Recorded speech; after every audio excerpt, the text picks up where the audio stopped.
Hey. I love Welcome to episode 13 of the Wow. Collectin and Connectin Podcast. Boom. We're a good vibes, top shot community.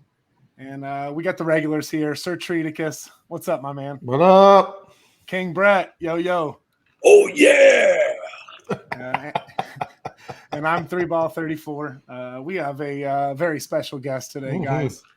Raptor superfan, the co-founder of the Jurassic Pack, the Drum King, yes, CNC favorite, Rich. Yes, what's up, buddy?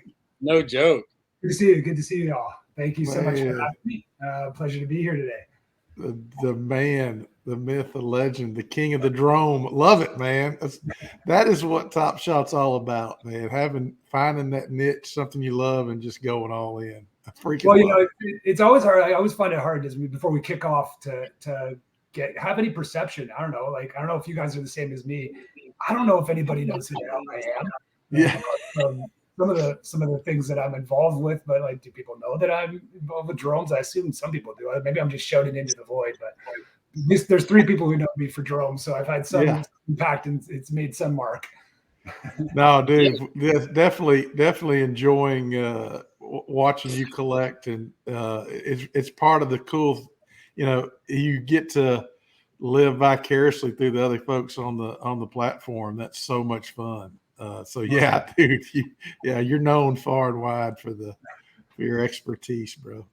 You're the reason I don't buy drones, by the way, because I'm like, well, what if he wants it, and then I be taking his drone, so I'm gonna leave it for him. I know he'll see it, and then it'll all be good. Awesome. I appreciate that. or we get it in a pack and then have to send it to you or one of those other 2 people you mentioned. There's definitely more than 3 people that are noticing what you're doing, my man. We definitely all see it in CNC. Treat mentioned it, collecting what you love and finding that niche. And, I noticed people buying drones and definitely noticed you doing it and definitely making an impact. I think that's really cool.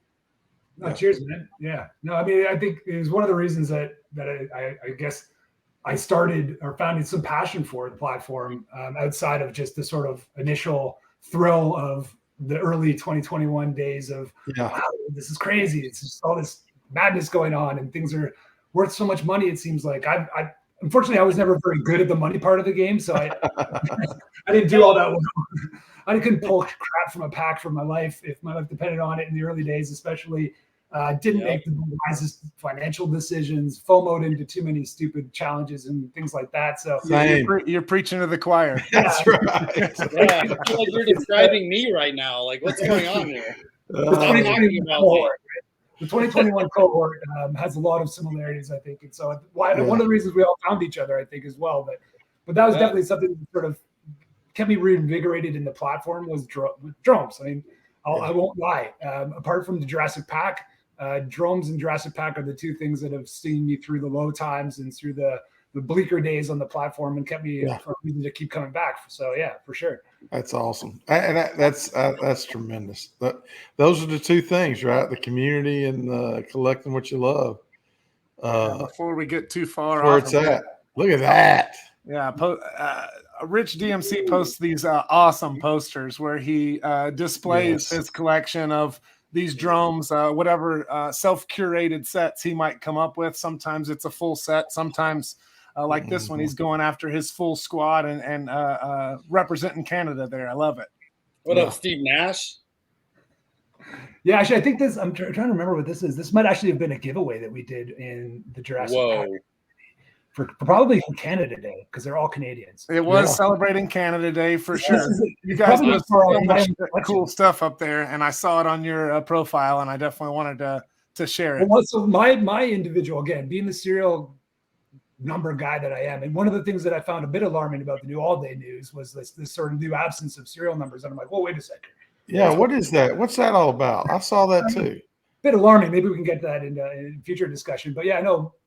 Canadians, I have a collection of subset of Canadians that are all serial number 1867, which is our year 1767 or 1776. So whether they're the biggest patriots or not, history buff. I like it. I've been trying to. Those are really tough.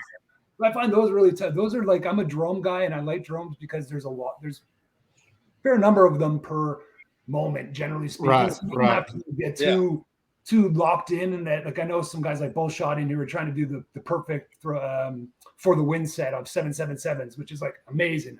All the respect in the world, because like this 1867 one, if I'm lucky enough to find one, that's awesome, but it's so hard to find. They could be burned, they could be in counts that are dormant or locked, so really tough. So I try to stick to ones that have a little more achievable object at the end, I think. Yeah. Wait, so pulling number one or buying number one, that's not necessarily one of those easy things to do.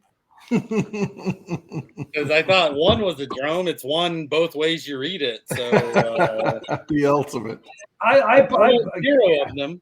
But if we want to get into the whole drone discussion, I mean, there's layers and sort of tiers of drones, obviously. Love it. I'm a common king guy. Like I started off collecting commons because rares were far too expensive in my day. They were reserved for Kyle Lowry and a couple other like pinnacle raptors. As the prices have come down, that sort of has shifted a little bit, but I still, my core lane is still volume and commons and being able to get the full like base set too. Like it's like, okay, that's my personality, I guess. I'm a bit of a so I like, that was my lane. So when it comes to drones, like I like the idea of being able to complete a set, as opposed to going after the sort of more pinnacle drones, which would be in the upper tiers, which would be your more single digits, double digit drones, repeater drones, so like 111, 222, 333, 11111. There's some people who are a bit more snobbish in their collecting of drones that would go after specifically only those. I'm more of a volume guy, so I'll take any kind of drone, although obviously there's some that look better than others. Sure. Treat's a volume guy as well. He likes to get them up. But speaking of Treat and his Celtics fandom, and then you nailed it there with signature ones like 222. I saw this one pop up as well. Well, this was like the randomizer smiling on me. Look at that. On the pack. Yeah, look at that beauty. Badges. Who's coming in second, right? Who's coming in second? That is tremendous. Yeah. Yeah, so you pulled that. Austin Kent got the 333 repeater. Yeah. Obviously, which is cool for the 3-point contest. You got second, and I got seconds. I got all the seconds. I like it. I like it. I loved your post and celebrating that, and just what a cool moment. Treaticus hadn't been able to stop talking about it. You know, he felt it's crazy, and then Bird. I mean, just what an amazing moment. Yeah. Yeah. I'm old enough to remember Larry, so I have an affinity of for the guy. And truthfully, he played for the Celtics in the days before I disliked them because of their inherent rivalry with my team, the Raptors. Right. In the 80s, there was no Raptors, and then most of the 90s, there was no Raptors. And even like truthfully, for most of the 90s, I wouldn't have cheered for the Raptors anyways. Oh, really?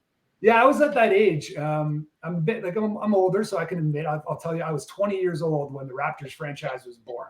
Gotcha. Okay. 95, the height of kind of grunge, Britpop, all those types of things, and nothing about what the Raptors at that time represented was cool at all. There's a lot of revisionist history about like the Dino and like, people didn't recognize, but we hated it. It was Barney. It was really? Juvenile. It was like from people my age, it was juvenile, right? I'm not going to walk around in the mid-90s with a dinosaur on my shirt. What am I, the Flintstones here? Come on. Okay. Yeah, exactly. I didn't resonate with any of the players, unfortunately. Like Damon Stoudemire didn't really do it for me. Like now, I would have liked him a lot more. But at the time, you know, growing up in the '90s era, like Jordan was cool. The Bad Boys, even like Seattle, like Sean Kemp, Gary Payton, were cool.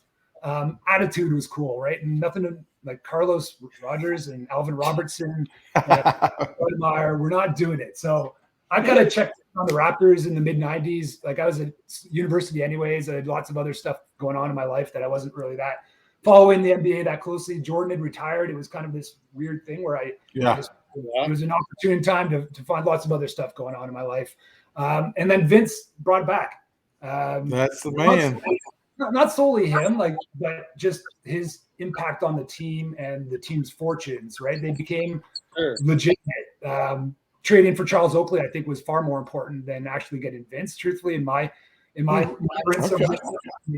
just the attitude he brought to the team, the no nonsense, wasn't going to tolerate some of the BS that had happened before.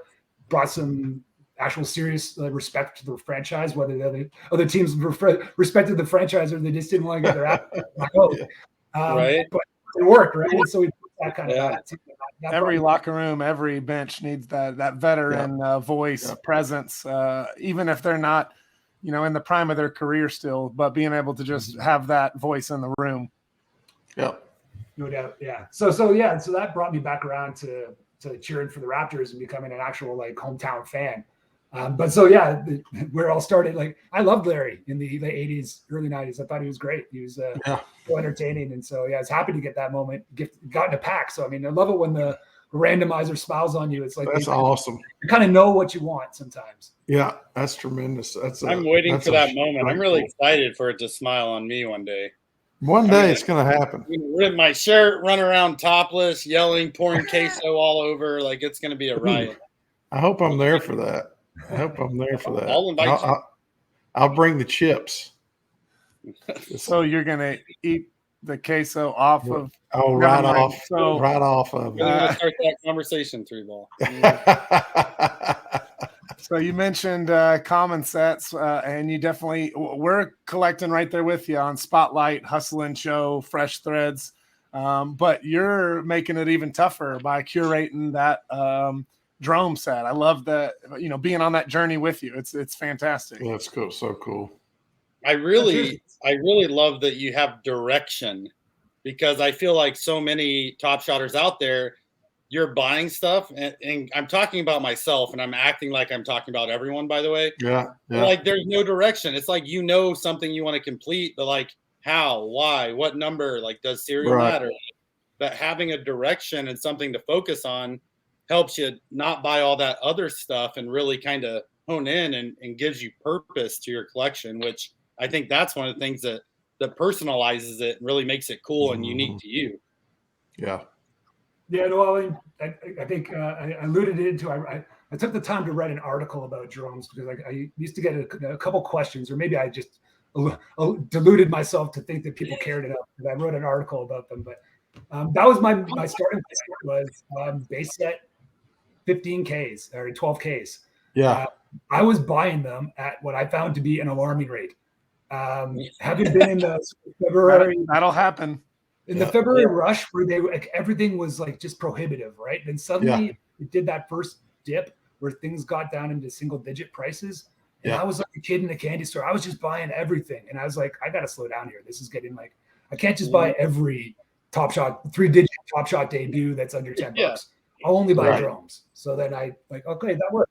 I only bought a subset of them. And so it became a bit of a tool at first to sort of limit what I did. And then I finished the archive set in drones. I was able to do enough trading and enough sort of maneuvering when I was buying the platform moments to wait and be a bit more patient than what I've been doing before, which is the olden days, you buy the whole set the first day on the marketplace. Got to get it done. God forbid you wait 2 days. So it's a bit of that dual tool to curb my buying habits, but also give me something, as you say, to focus it. I still got my multiple tabs open with the various sets that I'm still looking for the elusive drone to finish it off. It gives a bit of purpose, as you say, to checking in every day, other than just sort of randomly scrolling the marketplace and being like, this is my eye today. Although I still do too much of that as well too. Yeah, I find myself definitely once I get in my head that I want to do this, whatever it is, collect a certain set or buy, there's, if I want, the updates where the player boards, right? With I just want to see all the green that I can, it just is like, okay, I'm missing that little bitty square on series 1. A lot of mine are missing that series 1 rare because the series 1, it was the same moment. Some were common, some were rare, some were legendary. I'm missing some of those rare TSDs that I'll, unless it comes down more. But yeah, I get obsessed with finishing those things. It's so tempting. It really is. Challenge. It really is. I don't feel that at all. I don't try to compete with anything. Sorry, I had to stop myself from buying a Fred VanVleet Top Shot debut drone yesterday because I'm still trying to complete my S1 Raptors in drones because yeah. Wow. The first time around I didn't wait to do that. It wasn't something Right. Day one, buy it all. This one $200. Oh my god, I must buy it. Oh gosh. This is how I know I'd never be a good stockbroker because I don't have the page. I'm just like, what's $5? What if it goes up $50 in the morning? Like I might as well buy it now. And then obviously it does the opposite. I'm like, oh, I should have waited. Well, and you're sitting there looking at the prices now. Sitting there looking at the prices now, and you're going, I'd have dropped a bunch of money on a no-name player. Why am I freaking out about $50 moment now? On the guy that we know deserves it. Yes, exactly. I've been buying a S2 Miles Bridges for $50, back in the day, and now, you won't buy that rare S1 that's right there at the same price to complete your set. $100 Ben Simmons offer. So you kind of mentioned it there a little bit, Rich. You've been in Top Shot for a little bit. Tell us a little bit about the start and maybe some highlights of some things you've been doing up there in the Great North and what's been going on with the Raptors. Sure, yeah. So yeah, like I mentioned earlier, I came in with this sort of big bubble in February 2021. I heard about it a little bit on Twitter before that, or seen about it, I think, or maybe I tell myself that. Sorry, right? The X or whatever. Okay. Sorry. That. But at the time, heard about it on Twitter. And got into that first, like, just the ultimate perfect storm of events that sort of compelled everybody to think that this was going to be the biggest thing on earth ever, and sort of set off enough feeling inside of folks to want to stick with it through what inevitably came next. But I joined in February 2021, didn't have any luck whatsoever in my first several months on the platform. And so bit the bullet and sort of bought on the way down and kept on buying on the way down. And really, I think where things turned for me is when I started shouting into the Twitter X sphere about my Raptors fandom and started getting some echoes from some like-minded individuals rather than the usual suspects. And so no offense to, as you guys probably know, I know Veerman fairly well now and have met many of the bigger Raptors collectors, but at the time there was a bit of an impenetrable wall between us 2021 February collectors and the sort of OGs who held all the moments we kind of wanted and who kind of gatekeeped I didn't feel that at all. So started sort of shouting out into the void and got some echoes back from some like-minded individuals and equally kind of positioned individuals that were like, hey man, it's awesome that you're collecting. Tell me what you got. And like we started sharing moments on Twitter, and one of our initial early crew was good enough to start a Discord. And we, at the time, were just called like Top Shot Raptors Crew, I think, or something like that. Just a generic name. And sort of like 5 or 10 people joined, and suddenly we're like, hey, okay, maybe we should like let other people in. And we started letting people in. And suddenly there's this like buzz of people who wanted to join in this thing.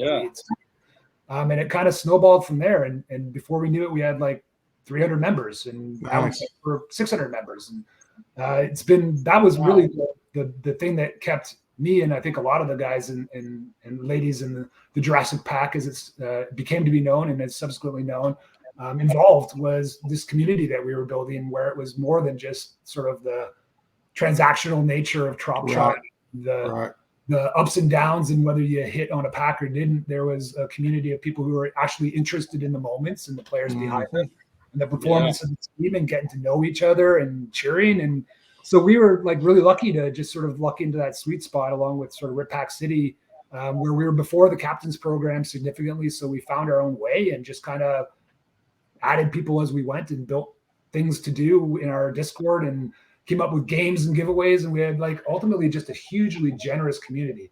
One thing that I think I've highlighted in different forums is the one thing that I always just still amazes me about it is like how much people were willing to just give back to the community to do stuff. Like we didn't have any money from Dapper.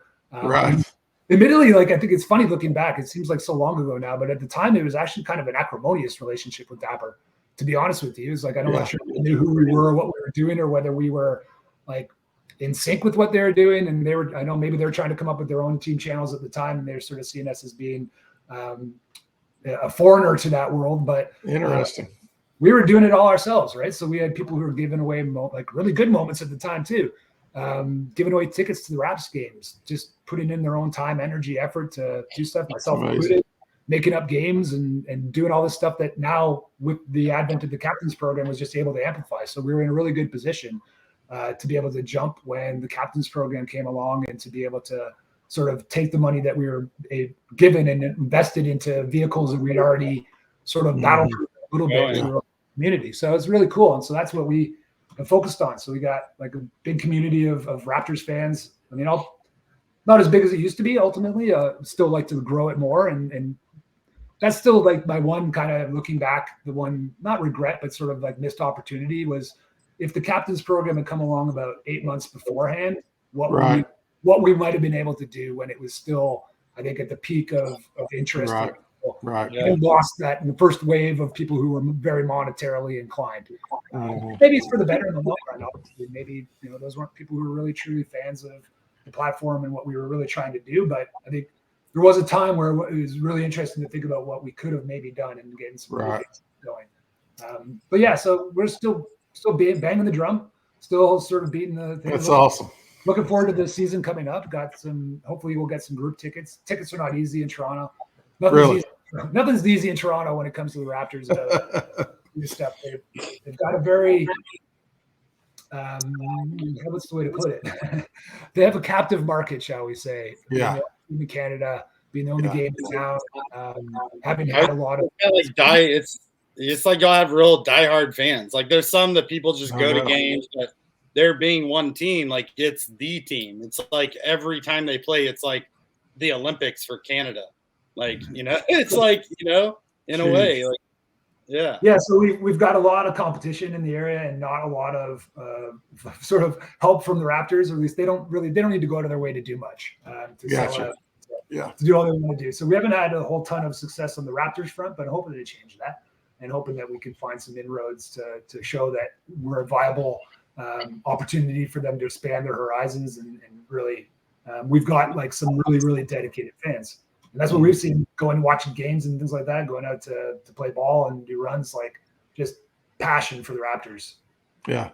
And everybody I've met on the platform as part of Jurassic Pack, just such a great group, right? Just friendly, kind. I guess we live up to our Canadian stereotype in that regards. I guess so. I guess that's part of it, right? I thought you were going to be like, well, apparently you haven't met everyone. You're like, I'll try to chalk it up to our exclusive gating system. Yeah. Is that we make sure that we only have Raptors fans. We Love really it. try to focus on the community more than the money. Like I think it's funny. Yeah. Like I think it was funny at the time because we were really trying to big time ourselves. Obviously, it was a fake it till you make it attitude at the very early days. But we came up with very, very principled rules about what we were and what sort of membership in our community meant. Nice. I think despite the fact that we kind of maybe put on some airs at the beginning, it really held true for us and helped us because it was all about community, right? It was not like we made it very clear from the get-go. Like it was not about making money. It's not about those other things. It's about celebrating our love for our team, for our community, for the fun things we can do. And I think people took that to heart. And it's sort of like every time the talk gets too financially directed, it kind of gets like the moderators, myself, the other guys in there don't have to shout people down. We got a whole team of people like, nah, that's not what we're about. Right. So it's been really cool in that regard. Yeah. Very cool. Great point. Yeah. Totally makes sense. Hearing your story and seeing things move towards Toronto for the tour and things like that in real life events like we're seeing here on the screen. Things getting there early because you guys were early, being one of the first two communities, even before the team communities. You said so many things that I wanted to comment on. My mind is racing, but I talk too much. Go ahead. No, you don't. No. You're doing fantastic. I heard so many good things in there. But finding that niche community, and whether that's your drone buddies, or maybe that's a team that you really follow, and yet that's your fandom. Collect what you love, and then find a community that's also doing those same things. It makes gifting more fun. It makes collecting more fun. You start going to in real life events and meeting and greeting with these people. It's a lot of fun having experience with all these two guys, and I see you all the time meeting and greeting with folks. Tell us about in real life events up that way. Yeah, no, that's been a definite highlight. Yeah, definite highlight. I think an unexpected one. I think because I think when most people got into it, one of the reasons that they might have initially been drawn to it is the sort of anonymity. The digital aspect is that you don't have to go to a card show. You don't have to go down and pick up anything. Right. Please, I can do it all on my phone. Yeah. No one needs to know who I am. I'm just a pink ape on Twitter, right? That's right. Yeah. You don't know my name. I had to scrub all that stuff. I started getting a bit of following. I was like, oh crap, maybe I shouldn't have my personal real life name. That's trouble. There, maybe I should become one of these anon people. No, the in real life stuff, it was just a real surprise to me. I was admittedly hugely trepidatious about it at first because I was like, who are these people going to be? I'll admit, like, I'm a snob. I'm not that's one of the things I love about Twitter and this whole thing is it's been like a lot of difference from who I am in my, maybe I see myself in real life. It's kind of a chance to invent yourself in a new way. And like, I think my friends would probably tell you I'm pretty cynical and I'm like a lot of things, but in the Top Shot world, I was known as like being a fairly positive guy. Yeah. So I kind of like leaned into that and I was like, okay, I'm just like, I'm going to like ditch the old me that would have been like, I'm not going to go hang out with a bunch of like online losers. Who are these people? I'm not getting up playback. Get out of here. Yeah. Say yes. Like, right. Let's try that for a while. Cause we're the other movie. We're the other place other than being a bit lonely during COVID and having to buy Top Shots to feel connected to people, right? So I leaned into that, and I showed up to the first thing that we organized, which was a watch party for the Raptors, I think in the playoffs back a couple of years ago. And it was sort of sitting there by myself, waiting for the first people to show up. And a couple of people that I like DM'd with a bit more than others that I knew were coming. That I was like, okay, at least I have a fairly good rapport with these folks. I've been in like an online chat with them. I kicked out. They showed up and it was like, okay, these feel like my high school buddies a bit, or at least they feel like people that I've hung out with for a while. And then some new people showed up and it was like, okay, these people are actually kind of cool. Wow, this is actually interesting to actually learn about these people. And they're like totally people I never would have met through any other platform, and just different ages, occupations, backgrounds. So cool. And you just get so many different people that you would not cross paths with. That share that common love for the Raptors and for Top Shot, which is it also was the greatest icebreaker, right? Because you go up to a lot of other things, like what do you talk about for the first couple of minutes? Like, what's your job? What do you you dispense with that? It's like, oh, what'd you get last week? What did you pick up? What are you collecting? That's dude, awesome. It's so funny because it's one extreme to the other. Because as you were saying that, I was visualizing my first in real life event, and I was the first person there, and it was one I organized to help organize. And I'm sitting there, and it's like every person that walks in, because we don't know what each other looks like unless you're on our show. So like every person that walks in, you're like,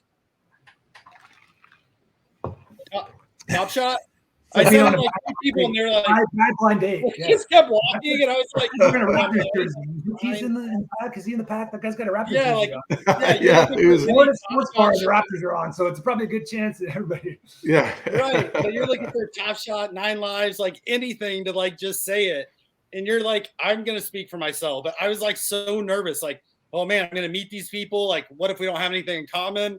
And then once they got there, like fast forward 20 minutes, and I'm like, what? Who is that guy worried? Like, so we haven't stopped talking nonstop. And then by the end of the game, you're like best friends. You can't wait to do it again. And then, it's a whole nother level of that, connecting and then the collecting part too. So and bring back some memories there. Absolutely.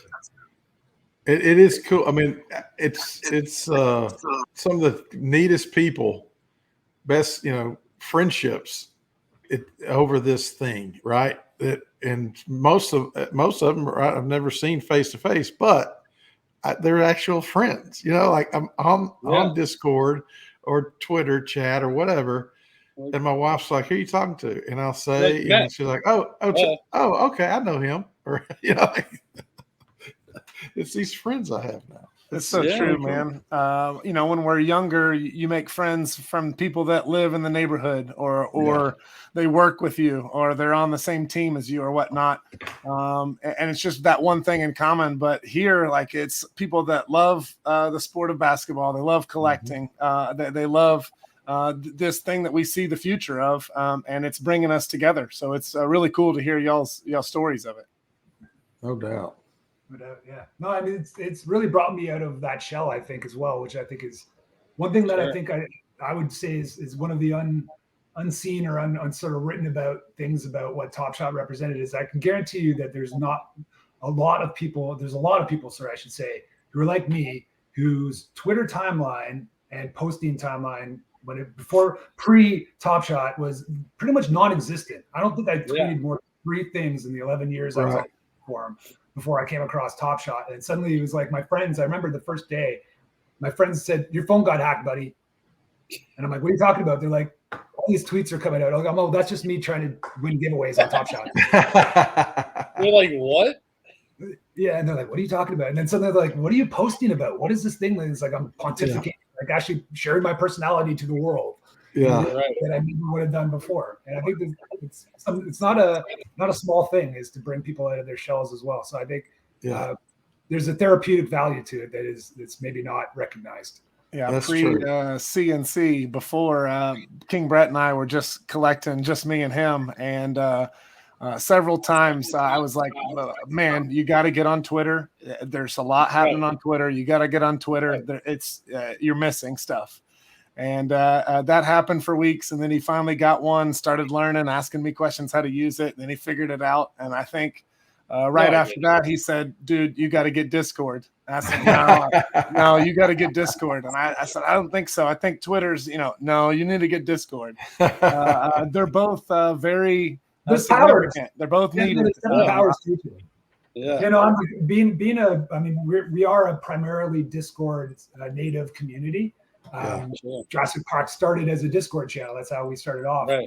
And so we're sort of a bit of diehards for the platform still. And when everybody talks about, we got to get off Discord, it's like, well, what are you replacing it with? Because the app, while I hope it will be someday as good as that, it clearly doesn't have the functionality right now yet. And like, as a bit of a maybe self-appointed games master, like I worry, like how would I run the games that I run in the Discord channels if we didn't have that? I was going to say that's the snobbiness you mentioned, but well, hopefully whatever it ends up being on the app is a way to help people find that, right? It can't be just a general thing where everybody's just dropped in. Like it's got to have some sort of way to funnel and find your people, right? Yeah, well, I think the CNC Discord is a perfect illustration of this as well, of why it's necessary to have those kind of community curated and managed communities. Because I look at the Toronto Raptors channel and the Top Shot Discord channel, and people would probably look at it from the outside and be like, "Oh man, Toronto's dead." Yeah. Because don't do anything. It's like, no, we have all the conversations in our private Discord because we have dozens of channels that are tailored to the conversations that we have, where you're not just one single mono trail where nobody can post GIFs or emojis or those types of things. Like there's much more and organic bunch of interactions that happen. And it's outside of Top Shot, even like that's how we get to know each other as people, right? But a way for you and other captains to sell that, to that community is that, you're recruiting because we're having so much fun interacting. You talk about the friendships we're making. All of a sudden we're cheering for Raptors because we're friends with you and several others in the CNC chat. And occasionally we'll cheer for the Celtics with Treaticus. But we're cheering for those. And then we realize, cool, we need to finish that S3 team set, or we need to finish different things to make sure we're in the Discord and being a part of giveaways and things that you guys are doing. I think that's a really cool tool to be in the communities also, so that we can help find each other. Yep. Yeah. No, I think there's layers, right? I think hopefully it's big enough for the big enough tent for all these different approaches. And I never like to think of myself like I'm the captain of the thing, and I've got a niche in the lane that I kind of stick in. but I'm hoping that there's other folks who will still come on board and push the boundaries in other areas that I'm not good at. Yeah. I don't do Instagram. I don't do a lot of the other, visualizations and videos. What's like Instagram? Showtime, LA Showtime. They make me feel bad all the time when I see all the sick videos. Yeah. Right? I can't do that. I can stick my way. I can come up with some pretty cool games, give away some good prizes, organize some cool events, and hopefully, there's a big tent where everybody will come under. Another reason to be a part of every community, because y'all are all doing different things in your own way, and there's each special reasons to be a part of them. So I love it. Keep up the good work. Heck yeah, man. Love that. It's that's where it's at, man. When you do exactly what you guys did as a community and said, look, this money, it's not about making money. It's about enjoying this platform, enjoying each other. That's the future for sure. Yeah. Collect what you love, baby. That's right. Love what you collect. Guys, this was fantastic. Appreciate you being here, Rich. This was episode 13 of Collectin and Connectin Podcast. This was fun. I think Jerome was in episode number 211. I was pushing for it. Glenn, I'm going to have to hunt him down. Reebok keeps us on point, so yeah. Yeah, we should have organized that better for you, but I appreciate you being here. Good time. Post-production trade. Yes, that's right. That's right. Switch them up. If you work something out on the back end, we won't hold it against you. We can flip-flop some numbers. It's okay. There we go. We'll make it happen. We'll see you in a couple days on Moment by Moment, buddy. Awesome. Thanks for joining us. Dude, Rich, thanks, buddy. The Drone King. Yes, sir.